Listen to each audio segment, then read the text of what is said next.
여의도에서 최고 선수들이 분명 선거를 도와줬을 건데 이런 류의 실수를 했다는 건 뭘까라는 궁금증이 있어서 저는 그래서 이 선거법의 수사 결과 그다음 재판 결과가 뭐 제일 궁금하다라는 거죠. 포스터 만들어 놓으면 오케이 합시다 하고 말지. 어이구 여기 지방자치법 위반이 있네요. 선거법 위반이 있네요. 이를 할 사람은 후보 중에 거의 없다고 봐야 됩니다.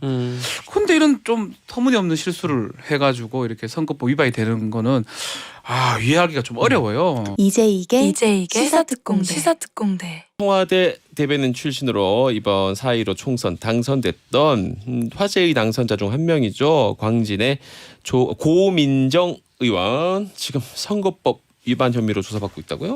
저는 사실 선거 끝나면 선거법 위반이 제일 많이 여러 개 걸리잖아요. 많죠. 그래서 저는 제일 관심 있는 게 고민정 의원이에요. 어떻게 결과가 되고 팩트는 뭐지? 왜 그러냐면 고민정 의원이 처음에 선거 이제 끝나고 나서부터 얘기가 나와. 선거 전부터 났나?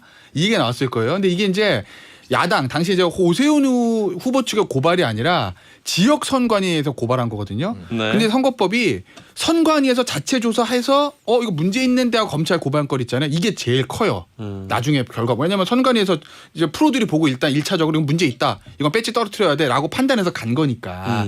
상대 후보들이 막 고발한 게 아니라. 근데 선관위 고발 사항이고 내용이 뭐냐면 당시 이제 주민자치위원은 지지 발언을 할 수가 없어요. 선거운동을 네. 못해요. 못해요. 근데 주민자치위원인 당시에 어떤 지역의 상인 누가 한 사람이 고민정 후보 지지 발언을 했다. 네. 이렇게 선거 공보물에 적은 겁니다. 네. 물론 뭐 허위 학력, 뭐 경희대학교 캠퍼스 어디 나왔냐, 이 뭐 허위 학력 게재 문제도 있지만 그보다 더 큰 건 주민자치위원이거든요. 근데 주민자치위원회 선거운동 할 수 없는데 선거운동 하겠다는 거 하나. 그다음에 그 주민자치위원회 선관위 와서 나 그런 말 한 적도 없어 이렇게 얘기를 했다는 거예요. 근데 허위 사실까지 해서 두 개가 고발이 된 거거든요. 이게 만약에 유죄로 인정되면은 저는 배지 떨어질 수 있다고 봐요. 왜냐하면 두 개가 겹쳐 있기 때문에 그리고 허위 학력 문제도 좀 있으니까. 근데 제가 이 사건 처음 터졌을 때 이거 의아하다라고 생각하고 왜 관심을 가졌냐면 그러니까 처음 선거 출마하는 사람들이 이런 선거법이 너무 테크니컬하기 때문에 잘 모를 수도 있단 말이에요. 네네. 그걸 다 잡아주는 게 스텝이거든요. 그러니까 스텝들이 이제 지역에서 선거를 많이 치러본 사람을 도와준다는 거예요. 네. 그런데 고민정 의원은 어쨌든 선거를 직접 출마한 적은 한 번도 없습니다. 네. 청와대에서 근무하고 문재인 대통령 후보 때 캠프에 있긴 했지만 선거 전문가는 아니에요. 근데 제가 알기로는 당시에 고민정 의원 같은 경우에는 여당에서 꼭 당선시켜야 되는 사람 중 그렇죠. 하나잖아요. 상대는 오세훈 후보 전 서울시장이고 네. 대통령이 입이었다는 사람이니까. 전폭적 지지를 받았죠. 그렇죠. 그러면은 당에서 어떻게 하냐면 선수들을 파견해서 지원을 맞아요. 합니다. 네. 엄청난 선거 전문가들을. 네. 제가 거기에 어떤 사람들이 선거를 도와주는지 모르지만 모르긴 몰라도 민주당 내에서 있었을 거다. 최고의 선수들이 파견이 됐을 가능성이 높아요. 그러면 이 선수들이 가서 이런 실수를 한다? 그래서 저는 처음에 그게 터졌을 때 지능적 안티다? 아니 고민정 의원이 잘못 이걸 누가 하나 떠나서 들어갔다 거기. 궁금한 이런 실수를 예를 들어서 잘 우리가 알지 못하는 후보나 의원들이 막 하다가 그랬으면 뭐 이럴 수도 있겠다 그렇던데 여의도에서 최고 선수들이 분명 선거를 도와줬을 건데 이런 류의 실수를 했다는 건 뭘까라는 궁금증이 있어서 저는 그래서 이 선거법의 수사 결과 그다음 재판 결과가 뭐 제일 궁금하다라는 거죠. 저도 진실은 뭔지 모르겠어요. 그러니까 제가 그 측면에서 사실 제 상황에서 보면 이거 너무 선관위 고발했으면 무조건 이거는 아웃이야라고 제가 단정적으로 얘기하는 하곤 할 수도 있잖아요. 그런데 제가 그렇지 않게 보는 거 선수들이 갔을 건데 그러니까요. 진짜 이렇게 했을까라는 그런 의구심이 남아서 뭔가 그래요. 있을 거다. 그래서 궁금한 거예요. 구멍이 일단 있을 거다. 상황상으로는 학점에서. 안 좋아요. 상황상으로는 뭐 지금 말대로 법 위반이 좀 뚜렷해 보여요. 선거 공고물에 그게 표시가 돼 있기 때문에 그 증거가 자체가- 있는 거잖아요. 그렇죠. 그 자체가 이제 위반이 되기 때문에 조사를 지금 받았다고 하는 거 봤을 때는 안 좋아 보이는 건 사실인데 저도 똑같이 생각했거든요. 근데 이거 본인이 실수했다고 책임 본인이 져야 되겠지만 본인은 몰라요. 이거는 하는 사람들만 알아요. 건데. 포스터 만들어 놓으면 오케이 합시다 하고 말지. 어이구 여기 지방자치법 위반이 있네요. 선거법 위반이 있네요. 이를 할 사람은 후보 중에 거의 없다고 봐야 됩니다.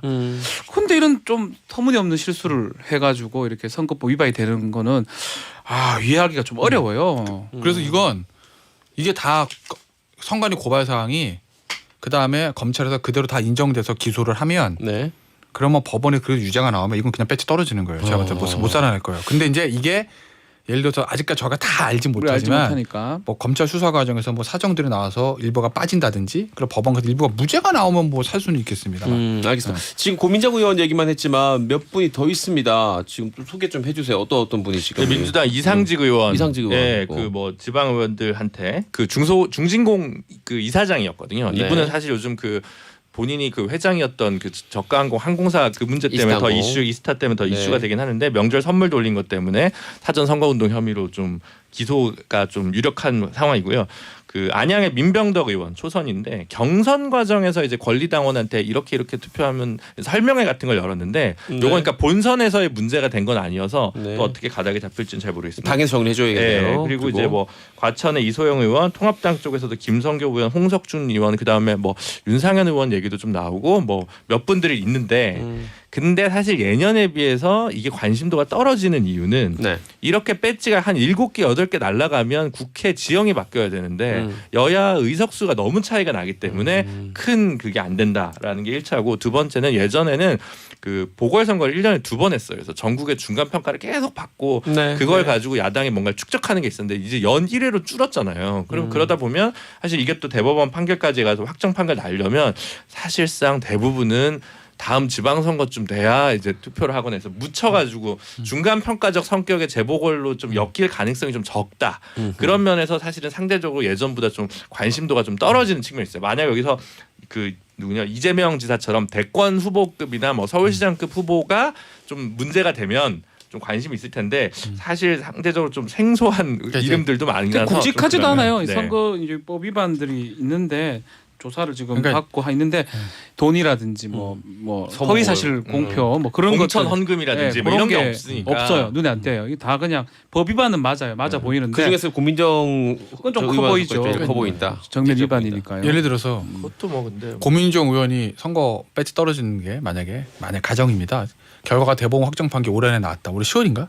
예를 들면 올해 안에 6개월이니까. 공소시효가 그러니까 공소시효인데 그러니까 올해 안에 나오면 내년 4월에 재보선 하거든요. 네. 그럼 내년 4월에 이제 서울시장 재보선할 때 아마 같이 할 거라고요. 네. 서울시장 재보궐선거인데 광진을에서 고민정이라는 어쨌든 초선이지만 상징적인 사람의 재보궐선거까지 하면 그 판이 엄청 커지는 거라고요. 사실 야당 걸 바랄 수도 있어요. 한번 붙어보자. 어차피 믿져야 본전이니까. 그런데 지금 이제 저 비공개 소환 조사 받았는데 어느 세월에 해서 어느 세월에 재판에서 어느 세월에 3심이 끝나겠어요. 안 그러니까 이게 여당 의원도 마찬가지고 야당 의원도 마찬가지고 이게 그 공소시효도 남아 있지만 그 다음에 선거를 대법원까지 1년 내에 끝나라고 되긴 해도 이게 구속 사건이 아니다 보니까 제가 선거법 위반 담당 변호사도 계속 미루거든요. 임기를 하루라도 더 하게. 더 하려고. 예? 그게 사실은 어떻게 보면 배지의 본성인 거죠. 그래서 이게 내년에 4월에 정말 재보궐선거가 있을까 그게 어렵죠. 실질적으로는.